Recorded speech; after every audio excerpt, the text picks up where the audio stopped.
Well, now it's a time to get going with the Power Pack panel discussion. Now, why I say Power Pack is because we have a powerhouse of experts out here. Well, the financial landscape, like you all know, is ever evolving faster than ever. At the heart of this transformation is, of course, the loan origination. Wow, I think now you all will agree, gone are the days of those lengthy processes now, slow approvals, and of course the rigid credit models. Well, these are the gone days. Today we stand at the crossroads of AI-driven automation, real-time data processing, and of course alternative credit scoring, reshaping how loans are originated and disbursed. Now let's make a moment to think what makes a great loan originating process. Is it the speed? No. Is it the speed? Or maybe, is it the accuracy? Well, maybe it could be accessibility for the wider customer base. But the truth is, it is all of three above.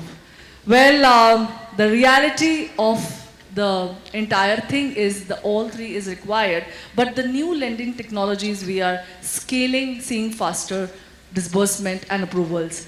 Let us now deep dive into this great topic with the powerhouse of experts and panelists that I'll call upon one by one. So the topic, reshaping loan originating process with new lending technology. And panelists are fabulous experience, expertise out here. And I will also say they are the industry innovators. Calling upon first and foremost S. Anantharaman, Group CRO, Geo Financial Services. Can we have a huge round of applause for him, please? Next is Saurabh Srivastava, CRO Unity Small Finance Bank. Can we have a huge round of applause for him as well? I'll request you to kindly be seated as I call the names. Next is Gautam Murkunde, Director, Volofin. Huge round of applause for him as well. Deepak Bhatia, DGM IT Exim Bank. Can we have a huge round of applause for Mr. Deepak Bhatia as well? Shafina Akbar, Head Credit Administration, Secured Lending Operations, Aditya Birla Finance. Thank you, ma'am. We're glad to have you here. Next is Dheeraj Sarogi, Head Policy and Risk Management, Hiranandani Financial Services. And we have a huge round of applause for him as well. Hemant Salisha, CRO Flexi Loan. Can we have a huge round of applause for him? Thank you, sir, for joining in. Subodh Punetha, GM Trade and Finance and Business State Bank of India. Can we have a huge round of applause for him? And of course, the captain of this powerhouse ship, moderator, is Mazim Abdullah, Head of Co-Lending and Fundraise Cred. Can we have a huge round of applause for him?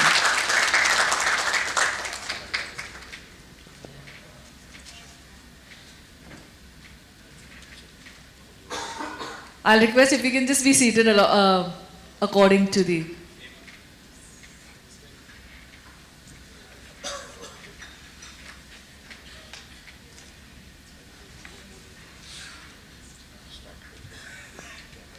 Over to you, Mr. Abdullah. I think let's take it forward from here. I think it will be a very knowledgeable discussion. Can we have a huge round of applause for our panelists out here? Thank you, our experts.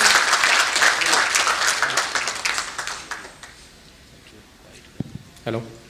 Hi. So some of these sessions tend to get a little boring, so I thought I'll try and make it slightly more interesting, a little more informal, right? So one thing is we'll try to keep the language in a way that even a non-lending person can understand.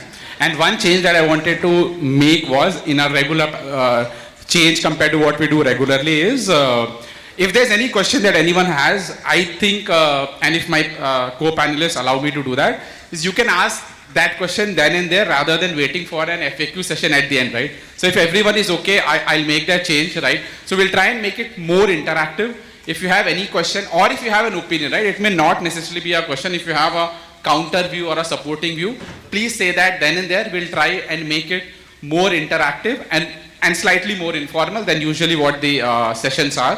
So largely what we will discuss today is what is the role of AI, what is the role of technology in lending, how has things changed, and we have folks from retail lending, wholesale lending, supply chain finance, mortgage, etc., and people from risk tech business side, etc. So I think I let the panelists introduce themselves. As you can see, I work for Cred, and before this, I worked for Lending Card, Bank Bazaar, etc. Have worked in treasury, partnerships, business side, etc. So I let the panelists introduce themselves, and then we'll start the discussion. Focus on AI, ML, on credit, business, loan origination across different verticals of lending. So over to you, Hemant. Hi, good morning everyone. I am Hemant Saklecha. I am Chief Risk Officer at Flaxi Loans. About my past, I am a CA by qualification. I have been into risk management for retail, rural and MSME segment for about 21 odd years into various roles. So I worked with ICICI, HDFC, IDFC, DBS, Hero FinCorp and now with Flaxi Loans. About Flaxi Loans, we are a fintech NBFC largely into MSME lending. So we do supply chain finance, business loans, and as we move from here, we are exploring secured lending as well. Thank you. Hello.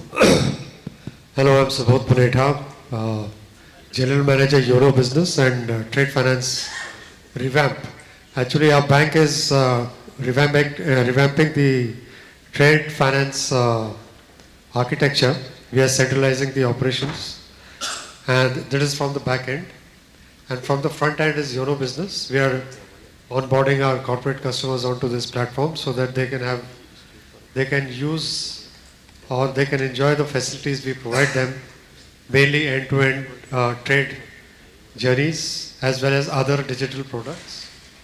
So I've been in this Euro Business and Trade Finance Department for the past 1.5 years. We also have a GITC, Global IT Center at Belapur, which actually which houses an analytics department, which actually is into migrating our journeys, development of artificial intelligence and machine learning models for the bank. And we, since being in a digital department, I mean, we are regularly interacting with the analytics team, and they are into very exciting times. And I'm sure with the progress they are making, the bank will go a long way in achieving its objectives. Thank you very much. Good morning. I am Dheeraj. I head risk management at Hiranani Financial Services. I've been with Hiranani for almost 5+ years now. Prior to this, I worked with Reliance as well as HDFC. We are into MSME lending, primarily secured. That's what we do. And looking forward to have a good session with all of you. Thank you. Hi, great morning everyone. First of all, very excited to be a part of this crowd. 9:30 in the morning, this kind of crowd, it's amazing. So kudos to each one of you for making it on time. I'm Shafina Akbar. I head the credit administration and secured lending operations for Aditya Birla Finance, which is the lending arm of Aditya Birla Capital. Excited to see what more can we be doing here to learn and unlearn some new ways of doing business. Thank you. Thank you. My name is Saurabh Srivastav. I am a part of the risk function for Unity Small Finance Bank. But just as a background, most of my credit training has been in ICICI and HSBC, and now I've been a part of one of the latest banks that has come onto the scene in India. We are essentially, because of being a small finance bank, we are mostly a retail bank in nature, with MFI and MSME being the largest segments. We are now venturing into a lot of digital products, and I'm just hoping that I will be able to learn a lot from each and every one of you about how exactly are digital decisions made. Thank you so much. Good morning, Deepak Bhatia. I'm working with the India Exim Bank handling IT operations. So India Exim Bank basically is a partner of Government of India for globalization of India's trade, and our portfolio largely consists of large corporates. And I have been into emerging technologies and developmental activities across various products of bank. Good morning, Gautam Murkunde. So I lead the Volofin business in India. So we are a fintech company into cross-border trade finance. We started this business 5 years back. Prior to Wolufin, I was with Tata AIG and with SBI Global Factors in my career. Almost more than 20 years in risk management on techno-commercial role. Qualification, I'm a chartered accountant. And look forward for eventful sessions. Good morning to all of you. I am Anantharaman, Group CEO of Geo Financial Services. I work with HDFC Bank, L&T Finance, Bank of Baroda. And in fact, I look forward to an enriching session with you, all of you. Thank you. We'll start the discussion. So we'll start first with AI, and Hemant, my first question is to you. While obviously there are a lot of discussions, newspaper articles, etc., on what is the role of AI, etc. My very specific question to you, Hemant, is what is the exact alpha that AI has added to your credit assessment or credit process, right? And if you are able to quantify it, if AI was not there, we would have been here, but now because of AI, we are here. So very specific, what is the alpha that you see in your business, credit underwriting, etc.? Yeah, sure. So first of all, I think, can you hear me? Okay. So first of all, I think it's important for us to understand because AI as a term is being used quite widely in the industry, right? On media, social media, generally in discussions, right? But what is AI? AI is actually an umbrella term. It's a concept, right? And it is nothing else but just a simple computer software which depicts human cognition to solve the complex task. Now, as part of this entire concept, there are various drivers which work under that. So there is a subset which is called ML based models, machine learning. So to your question, where are we today, and is it just an illusion, just a concept, or it is yielding some results in terms of realistic gains? So I would say most of us today use ML based models for our underwriting decisions, and that is nothing else but the first milestone of this entire AI journey which we are already using today. So I would say definitely it's not a futuristic thing. We are already there, and most of us are already using it in some form or fashion, but probably we don't relate it how it is. But as we go from here, what next? So this is not the end. This is just the start of the journey. I would call it like a first day of the test match, that we don't know what will happen next and next and next, right? So this is the first milestone, and there is a lot to come. So AI has a power and potential to have very fast and accurate decision which can be done, basis the risk segmentation, predicting risk of the customer, accurate risk of the customer. So today most of us use ML based models, but those models are largely built on bureau data, or maybe some of them will have banking financial data, right? But that is the first stone. As we move from here, we can empower these models with alternate data. We can use social media. We can use the platform data from the various platforms available. We can use, as we go, I think a little more crazy. I think we can use even the psychometry data into the models, and we can empower these models to accurately predict the risk of a customer.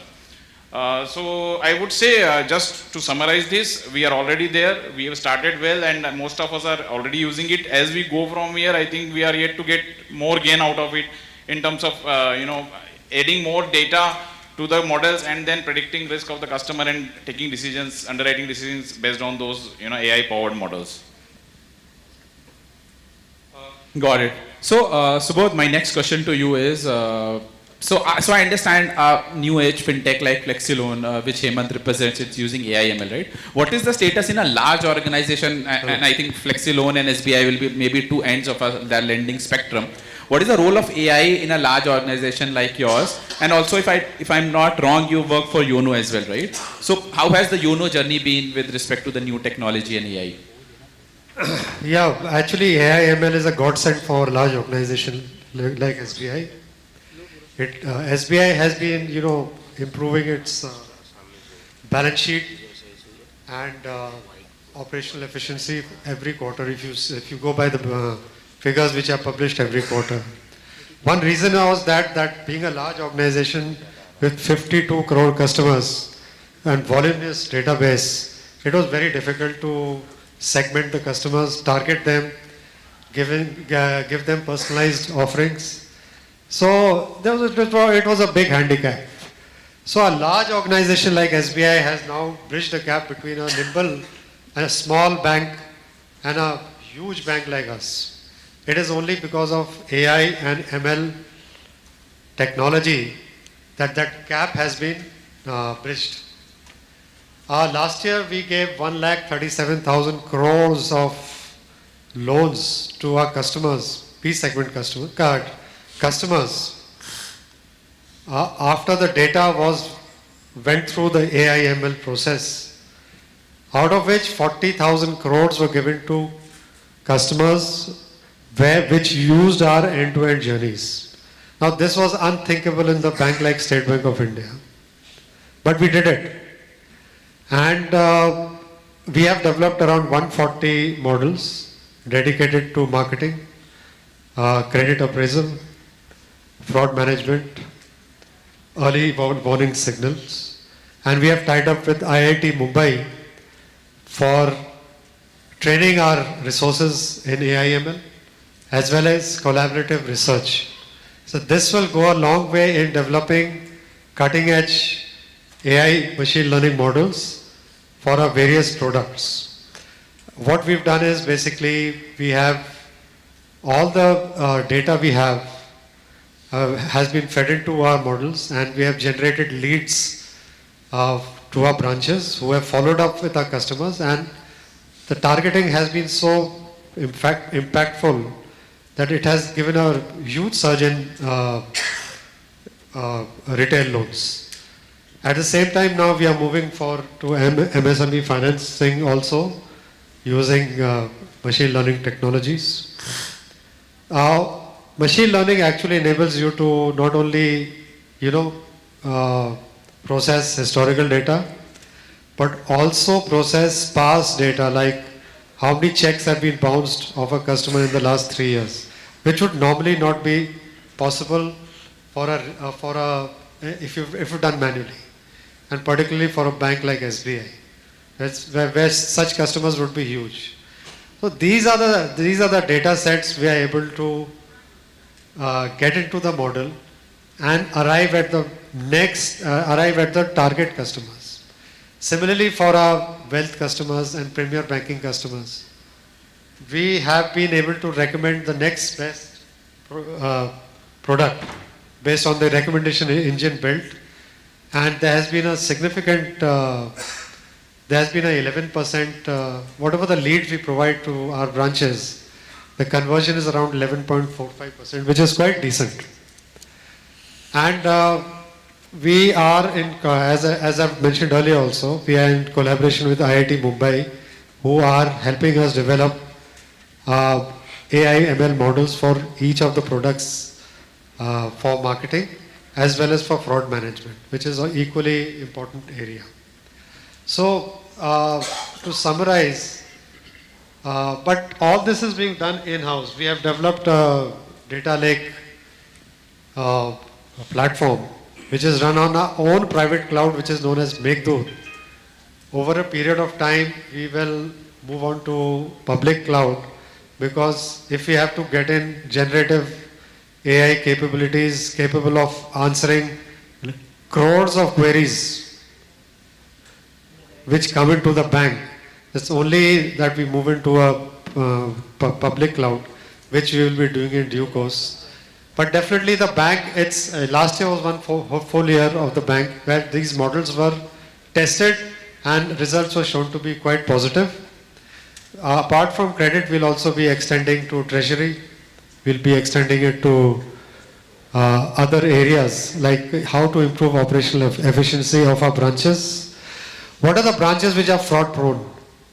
We also have a database of customers who are vulnerable to digital arrest.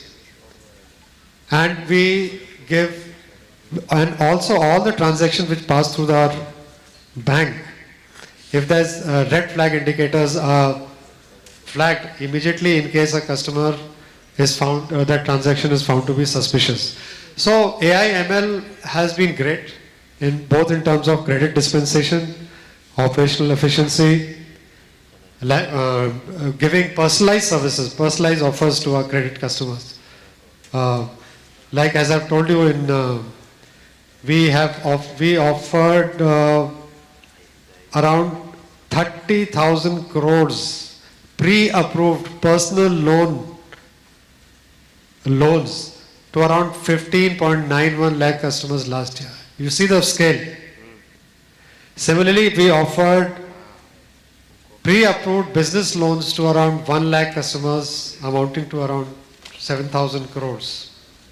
So we are going to expand, and the best part of machine learning is that it keeps on improving. The model keeps on improving. What we developed a year back may be redundant today. So with all the data, all the expertise which is coming in, those models will keep on improving and we'll be able to target our customers in a better way. So for a large bank like SBI, yes, AI/ML has been a godsend and it has enabled us to be more nimble, to target our customers in a more focused manner and to get better results from them. That's all from my side. Anybody from audience has any interesting use case for AI in risk or loan origination in their company? Anyone wants to speak about it? Okay, I'll shift to, so Saurabh, my next question to you is, and I'm shifting to the risk of the model-based underwriting, right? I think one point which has often highlighted is the model risk, right? That you create models based on past data and the future reality may be very, very different, right? So how do you mitigate such model risk, and most importantly? Sure. Sorry, I just like to add something.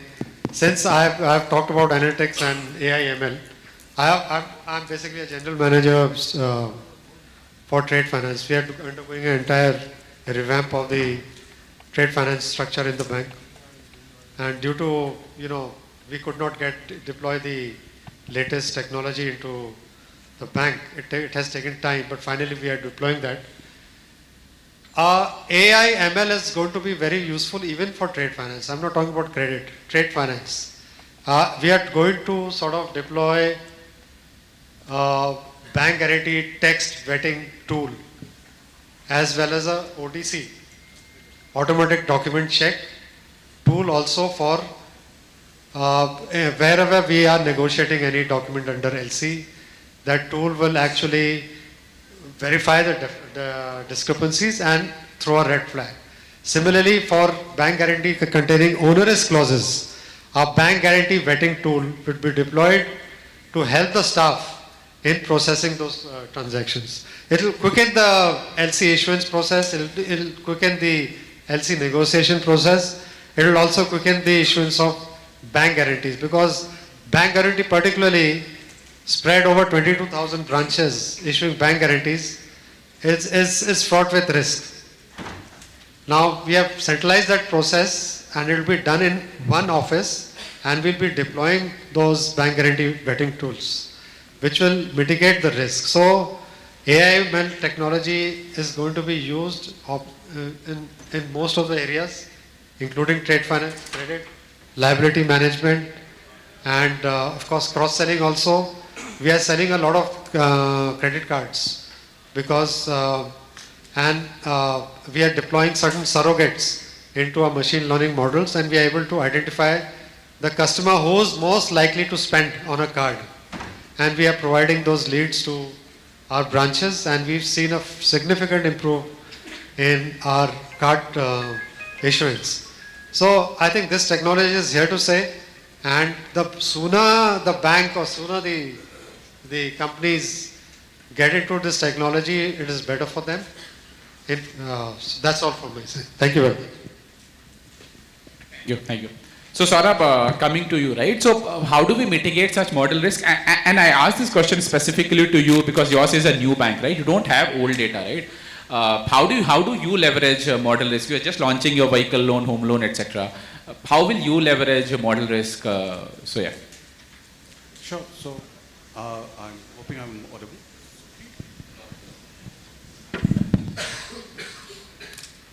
Hi, is this audible? Yeah, okay. Perfect.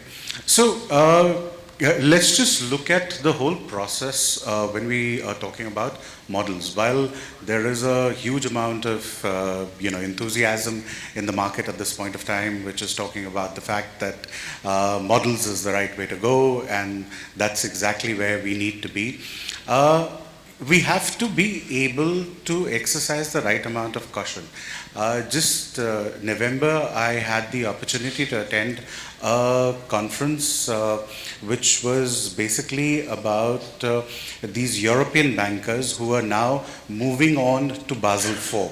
Now, Basel IV requires everything that you do in a bank or in an organization to basically be, sorry, would you like to add something? No, it's okay.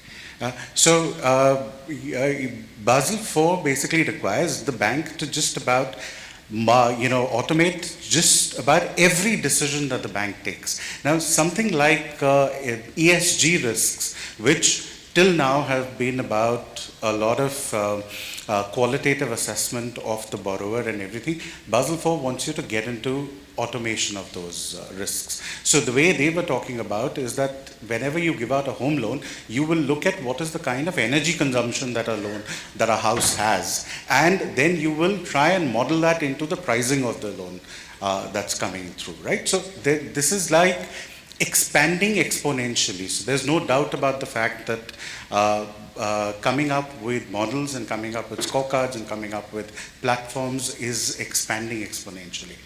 However, what's basically been happening and the problems that have creeped in are that this process is prone to bias. Now, a bias that creeps in while you're either modeling the model, or when you're putting the model together, which is coding the algorithm, or if you've used the wrong data to train the model.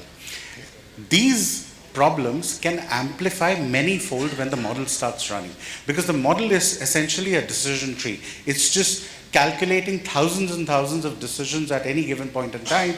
It's just continuously doing a process of elimination. So the difference between a physical process and the process that is running right now is a physical process used to be a process of inclusion. You wanted to talk to people and you wanted to get data from them to try and see whether you can include them into a credit decision.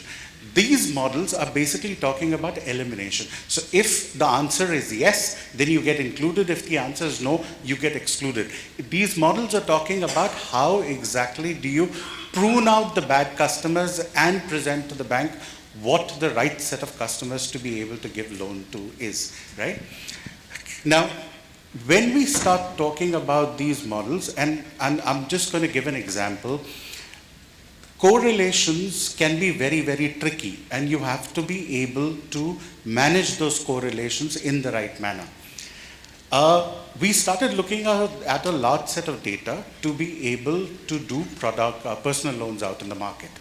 What we realized was that when you look at a unit of a husband and a wife who you want to give a personal loan to, if the qualification of the husband, and this is just data showing us a particular correlation. If the qualification of the husband is more than that of the wife, there is a positive correlation with the fact that there is the chance of defaulting is low. When the husband and the wife are equally qualified, the chance of default becomes even lower. However, the data shows that if the wife is more qualified than the husband, the chance of default rises exponentially.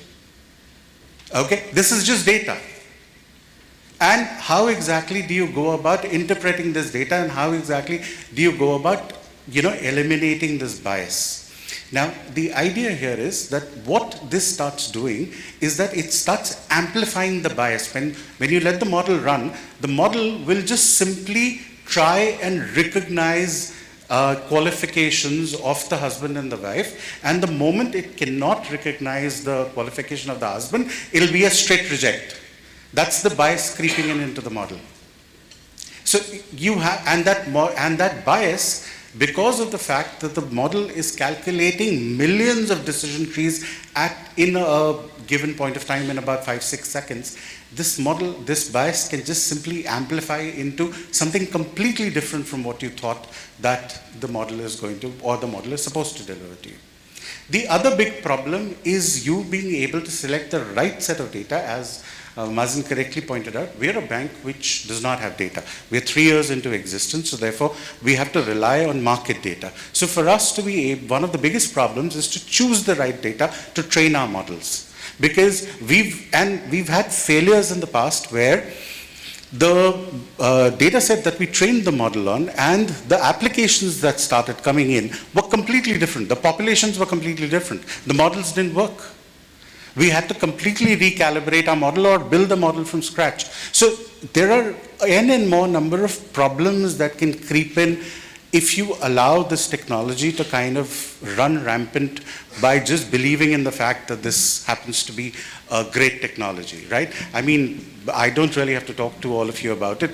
Almost all the doomsday sci-fi films that are coming up these days is about AI taking a decision saying humans is the biggest problem that Earth has, right? And then deciding to eliminate humans. That's the biggest problem that everybody's talking about these days. So the idea here is that, yes, this is a technology which has the potential to become the biggest thing on the face of this earth. However, controls and being able to prudently deploy it in the right manner is probably the way to go forward. Thank you.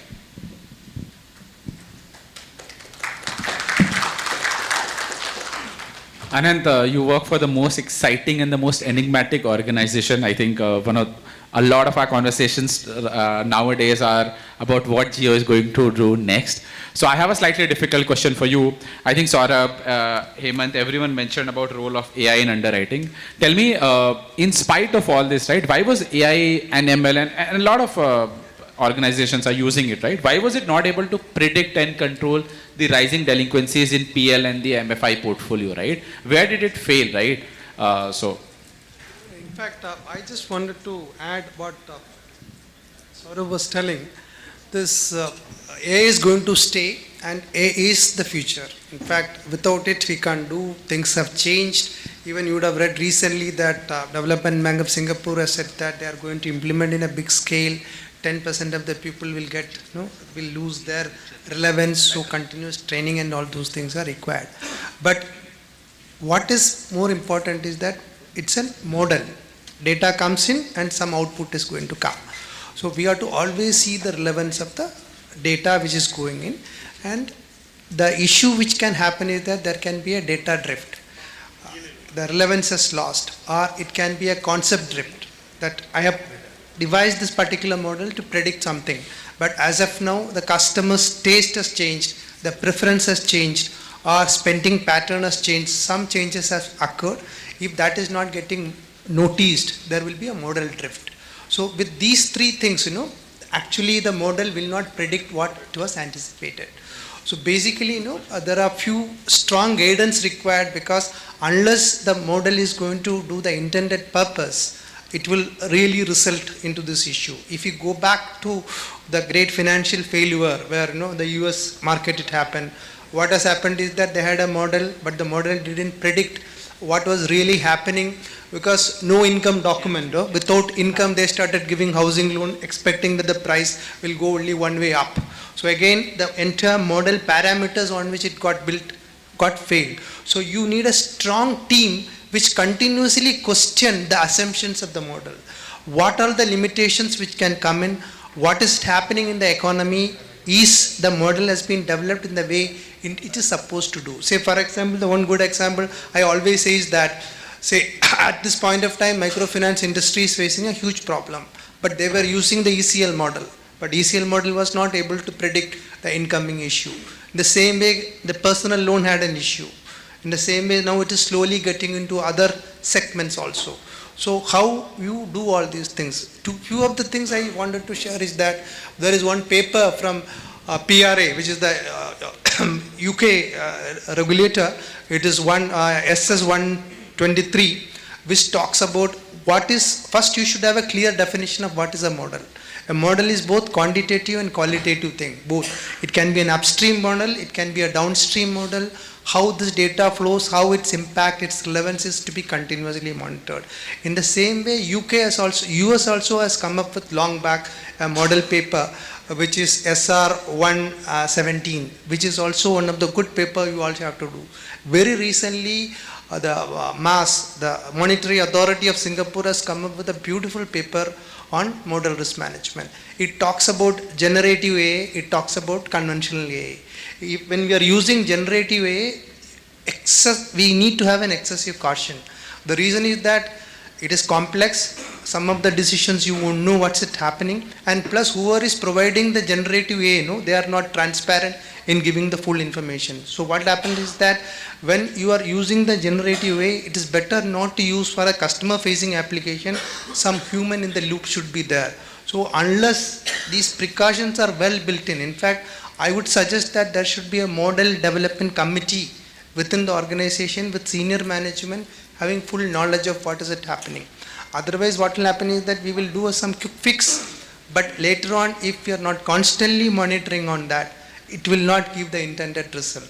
So to me, that those are all the reasons, because there will be business pressure, so you won't really review that what's happening inside the model. If there is any early warning signal in terms of the model drift, we ignore it because of the pressure. So those things really causes this problem.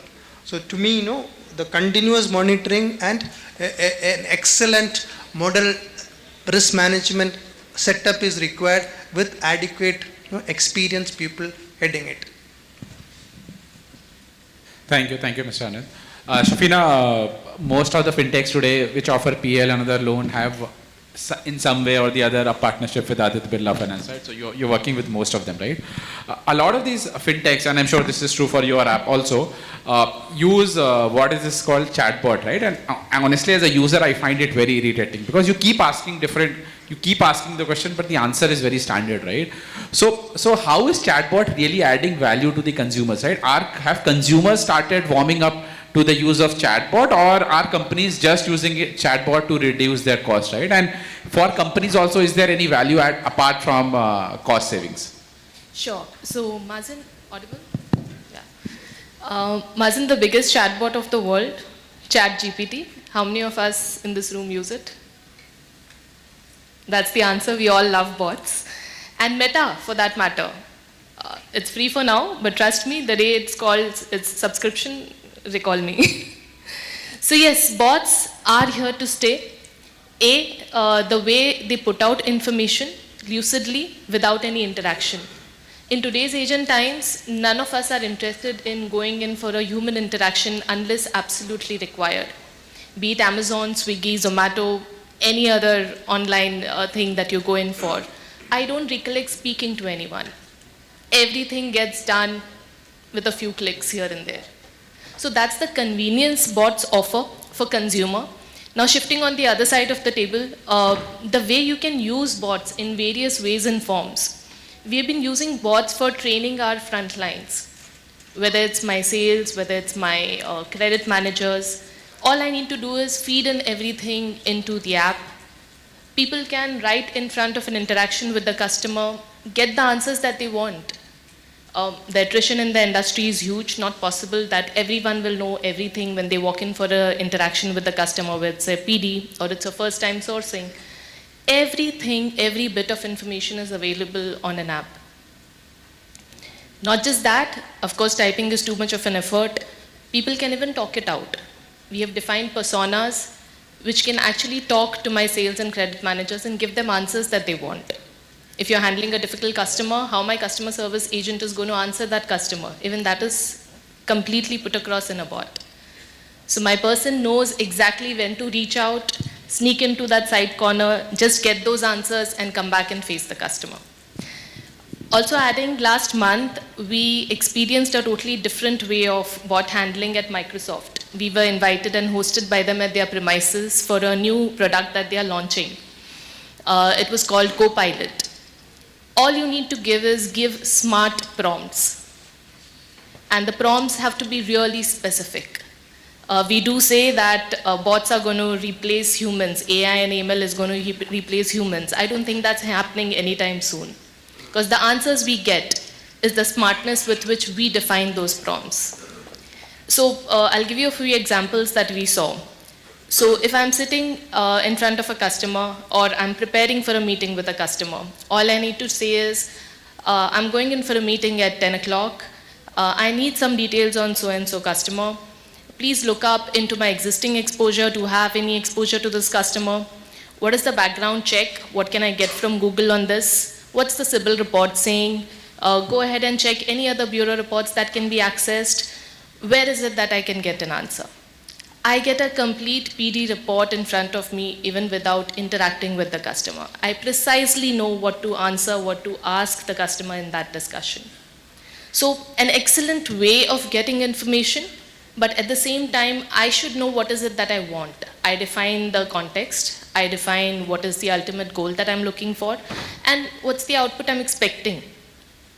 It cannot be an open-ended, blue sky thinking question that I put across. For example, last week I asked Meta on WhatsApp, what do you think about me? And the answer was pretty impressive, but not useful. So the way we use technology, I think, is purely onto us. In loan origination systems, I think we have gone way ahead of times, right from sourcing, credit underwriting, documentation, the seamlessness with which it goes ahead and takes care of handling of documents, and even continuous assessment, continuous monitoring of the portfolios. I think it's a different way and different style of doing business as on date. Not just ease of doing business, but also a larger platform for us, a larger reach for us, without being physically present in every nook and corner of the country. Thank you. Thank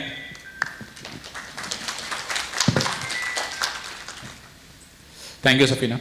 Deepak, as far as AI, ML, new technology, etc. is concerned, its use case is very easy and very intuitive in, low value, high frequency transactions, right?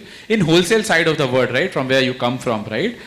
Is it equally useful? Because, you typically look at large value transactions, right? You'll do maybe 2 or 3 transactions, and I'm saying a sales personnel in your team, etc. may do 1 or 2 transactions in a month also, right? So for them, right, is it adding meaningful delta, meaningful alpha to their lives and to your company? What is the status in a wholesale setup? So basically, just to give some number, so in retail generally you do a credit of 5,000 or 50,000 rupees, and in wholesale banking your normal ticket size is 500 crore or 1,000 crore transactions you are doing. So basically 1 lakh 50,000 loans if you are sanctioning in retail, it goes to 1 loan in your credit. So when the numbers are such high, so of course you cannot dependent on technology completely, but it has come with the assistance to you. So just to give a quick background, so when we talk about your credit cycle in sense of wholesale banking or large ticket transactions, so when we say cross-selling, in retail it can be if somebody is opting for a credit card loan, you can give that person gold loan or some other loan. But in case of large corporates or wholesale banking, so it can be the other subsidiary companies which are into some similar business. So whether I can pitch in there. So in terms of your loan origination, so in retail it is a quick checkbox, yes, no, yes, no, yes. But here you have to sense the pulse of company through their annual reports, through industry analysis, through competitor analysis. So basically you have to do tons and tons of data analysis, or I would say textual data analysis, which goes beyond number. It is not about only GST analysis, or you could say you can take some data from MCA website and do it. So basically you have to understand the company. The same applies when you are going for underwriting or maybe appraisal also. You have to capture all those aspects, like how this company will help in getting ESG score better, or how this project is going to impact the socially the project affected parties. So all those things through, if you ask me, through simple AIML, yes, it is not possible. But if we use that NLP based systems or some sort of natural language processing systems, yes, it's a great help, because at every stage of our credit life cycle, so as I mentioned about loan origination to monitoring, and for God forbid if it goes bad, then after 10 or 11 years, some CBI, some ED, they come and then they ask what happened in 2011 and who was handling at that account, what decision was made. So unless that data has been trained into some NLP system, it is really difficult to answer those questions. Plus, like in retail, if the customer is not able to pay 2 or 3 installment, it is easily to call off that loan, and yes, we can declare it like in CIBIL and it's an NPA. But in case of corporate, you have to support the company, because the promoter has put in maybe a 500 crore loan, the promoter has put in 100 crore. It's your 500 crore which has gone into that proposal or that project. So your skin is more into that game than the promoter or someone else. So, connecting to this, like the documents handlings are there. Then, like, of course, in non-funded, the cases are very simple, be it your bill of lading or your invoice financing. So you can generate those numbers and they are easy. But when it comes to your credit appraisal or monitoring or collection, then of course we need to have an assistant who can go through all those reports, all those industry reports, all those analysis, and it is not a one-time exercise. You have to keep doing it for years, because it's a 5 years or 7 years term loan. If it's a brownfield project funding, it's a very simple thing, because you are having some substantial data to analyze. But if it's a greenfield project, then the boundaries goes beyond your country. Then you have to analyze the similar projects in other countries also. Yes, I can say AIML is helping in, I would say, summarizing those reports, in giving a gist of those reports, but then it comes with some rider also, because hallucination is something which is a bigger, I would say, challenge to handle. Because what happens if you give it to some junior officer and they will just, okay, now the proposal has been generated, there are 5, 7, 6, 8 columns are there, and then that proposal, if it goes into 200 pages, 300 pages, generally people tend to, okay, now if it has come from that system, it would be okay. So how to handle that, that again is a challenge, to be very honest. We are still trying to figure out how to handle that hallucination impact.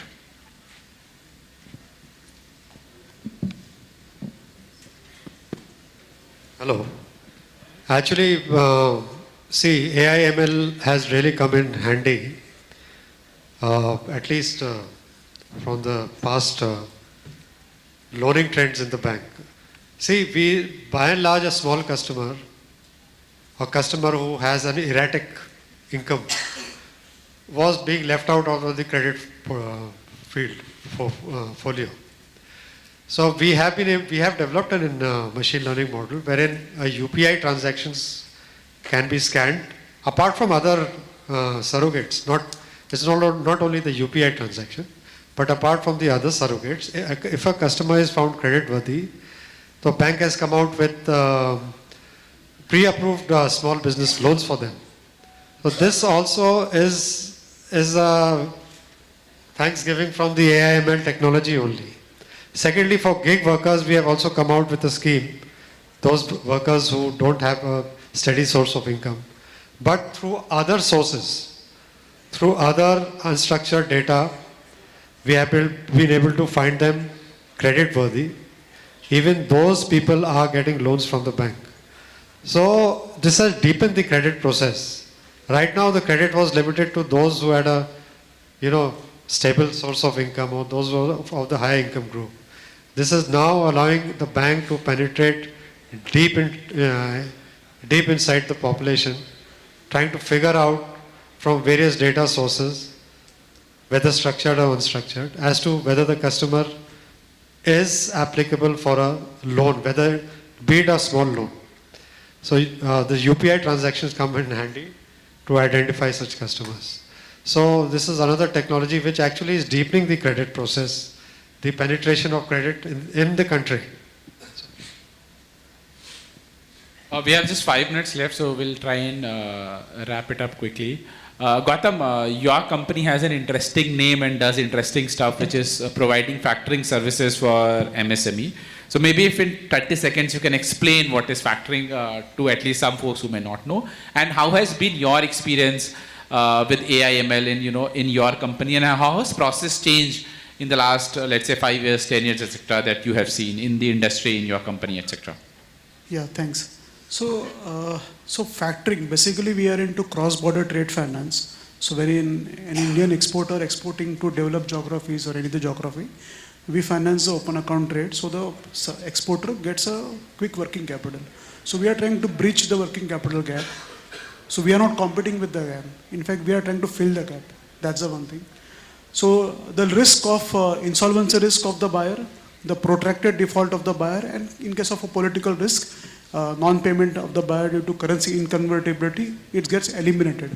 Because factoring, we buy the receivables from the supplier and we take on all the risk of the buyer. So there are the two main key components. For an exporter, typically it's off balance sheet because the receivables are sold to the factoring company. He gets a benefit of the DSO, he gets a benefit of the gearing ratios. So that's the product. So now what is the market potential? So the market potential is, if you look at the overall exports, merchandising exports from India, almost more than $400 billion, out of which 50% businesses through SMEs and MSME companies. So $200 billion worth of goods are exported by MSME and SME corporates. Now, in that 200, if you see the loan rejected due to, because this SME don't have enough capital or enough collaterals. So we see that the banks are not able to fund almost 45 to 50% of the working capital requirement for any exporter. So that's the particular gap we are trying to target of $100 billion, almost $100 to $120 billion for MSME export I am talking about. That's the market that we are looking at. Now, in terms of this market, where are we today? So what is the factoring book overall? If you see overall factoring book, it's almost $4,000 billion, okay?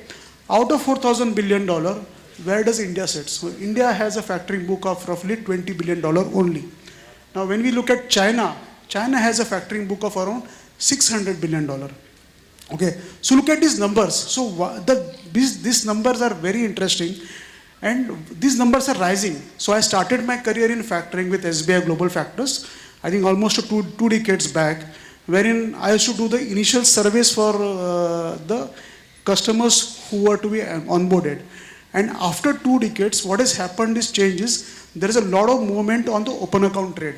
Okay, a lot of these buyers, now it's a buyer's market.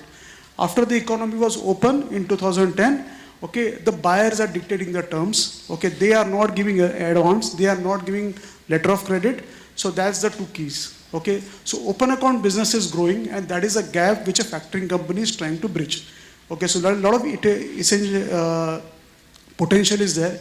In fact, recently last year we tied up with a subsidiary of Exim Bank, India Exim Finserv from Gift City. So we are partnering them and we also had a fundraise last year. Now coming to AI and ML, I will just keep it short. I am just looking that time is running out.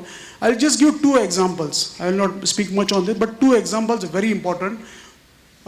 So we had 2 clients. So one client, okay, all parameters were fitting in my system. Okay, all the tick marks were there as per my AI models. I was able to approve the loan to the exporter. Okay, perfect. Okay, now still my credit person rejected the transaction. Okay, everything. The supplier was perfect, the buyer was perfect. Okay, there was no negative information. There is an underlying trade between the supplier and the buyer. Transaction was looking perfect. Now, why did he reject? Still he rejected. Okay, the person who was coordinating with my team, he was coordinating with his personal email address. So that was a first red flag. And that person who was speaking to our team, sales and credit, okay, on the calls, he was not the promoter, he was not the shareholder, he was not the director. Now, these are the important key I am talking about, what has happened, what went wrong. Second, what we identified is the sudden growth of business, okay. So the top line was around 5 to 10 crores, the business took up to 200 crores. So that was a second red flag. So how can a supplier, exporter suddenly grow so fast? The third red flag that we encountered was the underlying commodity. The underlying commodity was ghee or butter. So why there is a sudden demand? So we rejected it thrice. And the fourth one, the consignee. So the buyer was in Singapore, the material was going to Dubai, and when we looked in more in depth, the buyer was just recently 2 years started company and just had 2 people on the ground. So though this case was approved in my system, we rejected it. And this case came to us thrice. Okay, we said no, we'll not do it. Incidentally and unfortunately, the same supplier went to other factoring companies and private banks, and today there is a loss of 200 crores. And that guy, he already had a red corner notice in USA for a loss of almost $1 billion.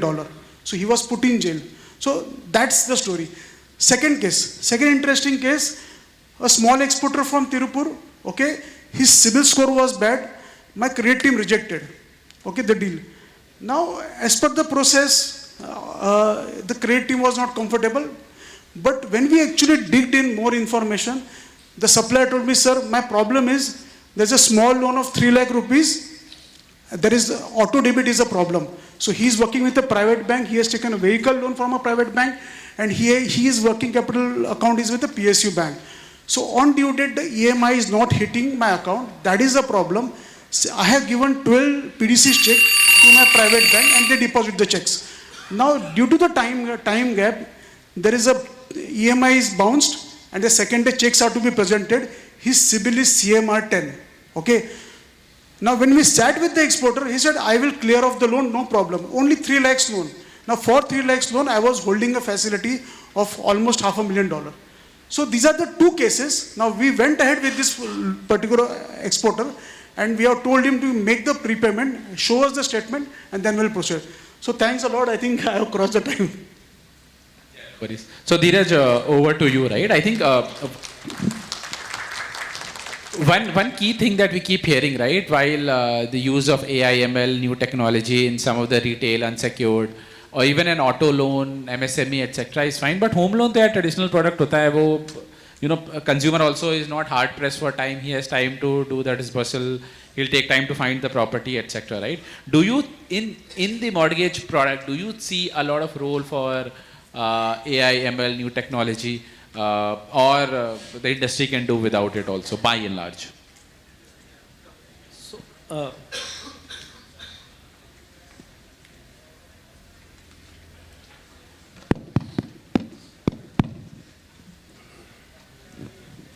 So, it is never about is consumer or as a product per se, is there a need to be faster? There was never a need for a 10-minute breakfast or a grocery or maybe large appliance today for that matter. But somebody thought of it, somebody decided, and then it became a trend, and then people wanted the experience to come forward. Similarly, it all started with very small consumer two-wheeler loans, went into unsecured. People are talking of loans in a Ziffy. So, and consumer as a consumer, even when I am a consumer for a home loan, I would expect minimal touch points and faster turnaround. So, the statement per se will not hold true because there has been a lot of advancement in terms of technology, both in terms of home loans as well as LAP. People have moved ahead. Digital journeys have come up. But the only dependency that today exists is too much of interactions between a lot of government authorities relating to the collaterals or the mortgages in place. But otherwise, that also in a large scale across the country has been moving towards a digital side of it. So, using technology, people have built up. So, it is all about ensuring how much are you able to reduce the touch point, make parallel processes in place rather than being sequential, so that you're able to control time and you're able to deliver faster turnarounds, and you're also able to manage your costs in place.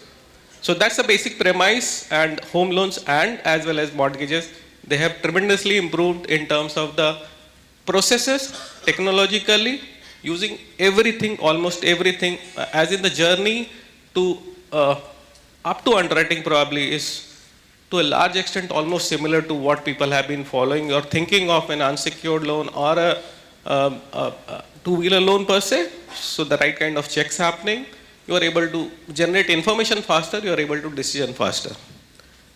At least, so customer satisfaction to that level is obviously being looked after. Thanks. Does anyone have any question, any viewpoint, any statement to make here? Any interesting use case that you guys have seen?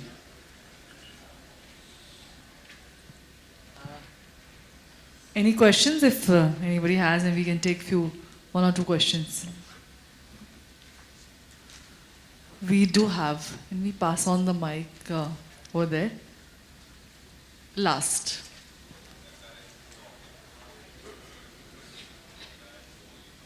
Excuse me, yeah, the last, yeah. Kindly, sir, start with introduction of your name and your company. Yeah. Yeah, good day all. Am I audible? Hi. Yeah, good day. This is Hiren from Net Zero and RM Solutions. My question was, as we talk, we have AWS, Red Alerts, AI, all these for mid MSME or such things. But like tier 3, tier 4, where, as Mazin rightly told, the unsecured lending has shoot up the defaulter list to a higher extent. But those are from tier 3, tier 4 cities. What are the EWS where we don't have data itself? How we can use those intelligence?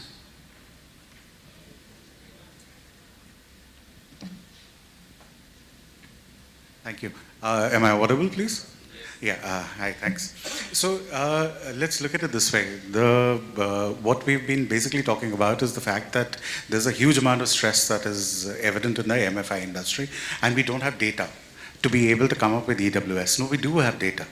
We just haven't been looking at the data. What is the main problem in the MFI industry today? The main problem in the MFI industry today is over-leveraging. It's a very simple thing. The moment you cross 3 loans, you over-leverage yourself and you don't have the capacity to repay back. Now, one has to go into the root cause analysis. What is the root cause analysis of people taking more than 3 loans? People weren't taking more than 3 loans. They've suddenly started taking more than 3 loans. What is the root cause analysis? The root cause analysis is very simple. The inflation data in your country has been doctored. The food inflation in your country right now is at 10.27%. Anybody and everybody is first going to borrow to, kind of fulfill their essential needs. People are now taking loans to repay loans, which is why this is increasing. So a simple analysis of the fact that how many lenders, simple analysis, this is data which is available on the bureau.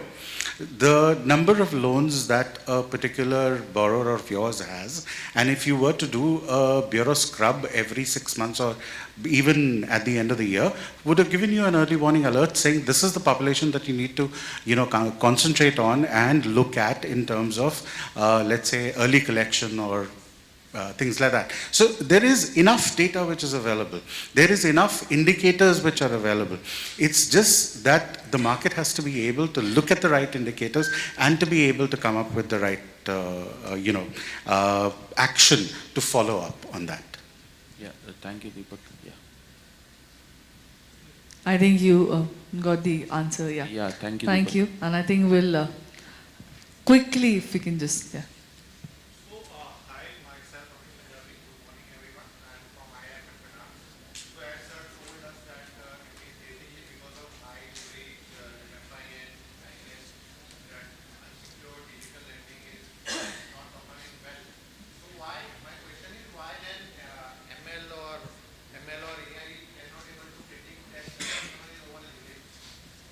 Yeah, that's, you train the model, right?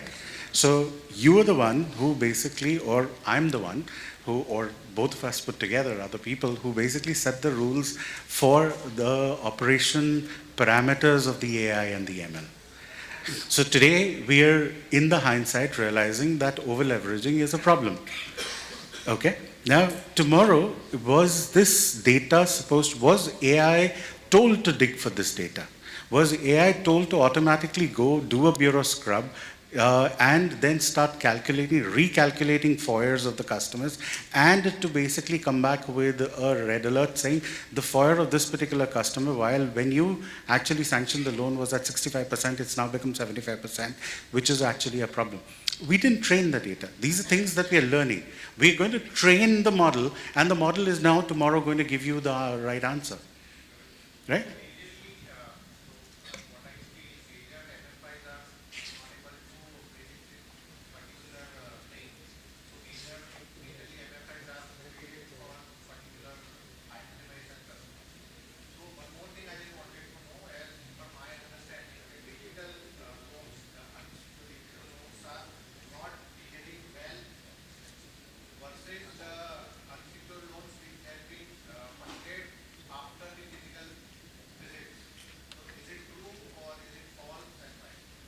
No data to form that correlation, please. At least not in my organization. So I would leave it to the rest of the panelists if they have this data, but it is not there in my organization, at least, please. Sorry.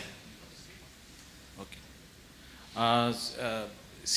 If you see last few months trend, right, from various reports, bureau research reports, etc., and the own portfolio experience which we have gathered in last 9 to 12 months time, you are right, unsecured loans have seen a sharp increase in the delinquencies. So microfinance to start with, and then PLBL.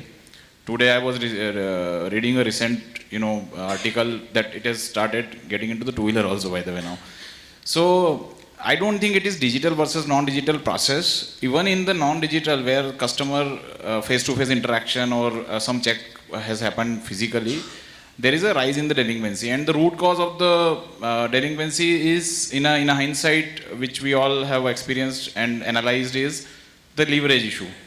Now, over leverage, probably most of us, as I said in my talk also, that we have ML-based scorecards. Most of us have to predict the risk of the customer, right? But probably that's the challenge also, because most of us have built a scorecard where the bureau plays a vital role, the primary role, right? And then you augment it with some bit of financial data in the form of either salary or GST or something, or banking or so on, right? But heavy reliance on the bureau, right? The repayment track record gives a very huge comfort, and then everybody starts lending, right? So the problem in my assessment which has happened is that the same set of customers, because more or less everybody is using similar kind of scorecards with similar configurations, right? Maybe 20-30% here and there. Same set of customers is being approached by multiple financials, right? And offering various loans based on the repayment track record, imputed income, and so on. And the customers are also smart. They leverage themselves, 2x, 3x, 4x. And at some point of time, right, we realize that default has happened, and probably the over leverage is coming as a hindsight. I think if we have to see this from a different lens, right? AI has that capability to use the alternate data to score customers. So not necessarily, I am not at all saying that bureau can be replaced by alternate data, but we can augment the bureau data with alternate data and precisely predict the risk of the customer, how much the likelihood, how much probability is there to default that customer. So in a nutshell, I would say, yes, over leverage was an issue. It was across digital, non-digital, every channel. As we move forward, I think in addition to bureau, if we augment our scorecards with alternate data and we predict basis that, I think it can help us controlling future risk also.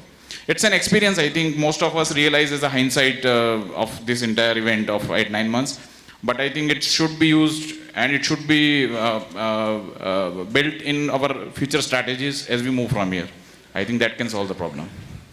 Thank you. Thank you, panel, for addressing the answer. And can we have a huge round of applause? Of course, the future of lending is just not digital, but I think it's also intelligent.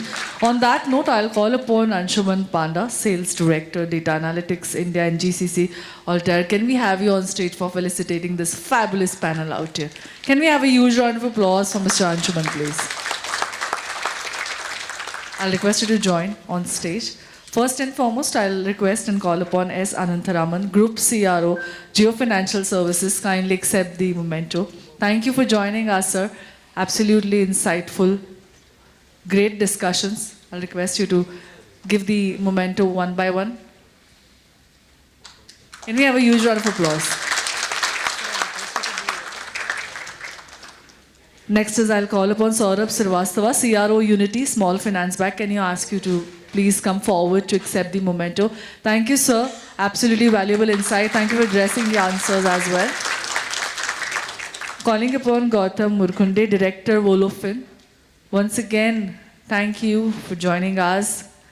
Great pleasure listening from experts out here, their vision, strategies. Thank you. Requesting Mr. Deepak Bhatia, DGM, IT Exim Bank, to kindly come forward and accept the memento from us. Thank you for being on board as a panelist. We really had a good time with the conversation held out here. I'll request Shafeen Akbar, Head Credit Administration, Secure Lending Operation, Aditya Birla Finance. Thank you, ma'am, for very valuable insights. Can we have a huge round of applause? Next is I'll request Mr. Dheeraj Sarogi, Head Policy and Risk Management, Hiranandani Financial Services. Thank you once again for your valuable time and insights, sir. Hemant Saklecha, CRO Flexi Loan. I'll request you to please join us in the center stage. Thank you once again for addressing the answer and thoughtfully answering the question. Thank you. Mr. Subodh Punetha, GM Trade Finance and Business, State Bank of India. Once again, thank you so much. Great words from you. And of course, the captain of the ship, I said, like the moderator, thank you for keeping this absolutely interactive and informative. Mr. Mazin Abdullah, Head of Co-Lending and Fundraise Cred. Can we have a huge round of applause? Also requesting everybody to please come forward for a group picture, please. Please come forward for a group picture. Come on, let's have a zealful round of applause. I think we all have experienced lending is definitely going through major transformation, and thank you for letting us know the strategies and the way beyond. Thank you so much.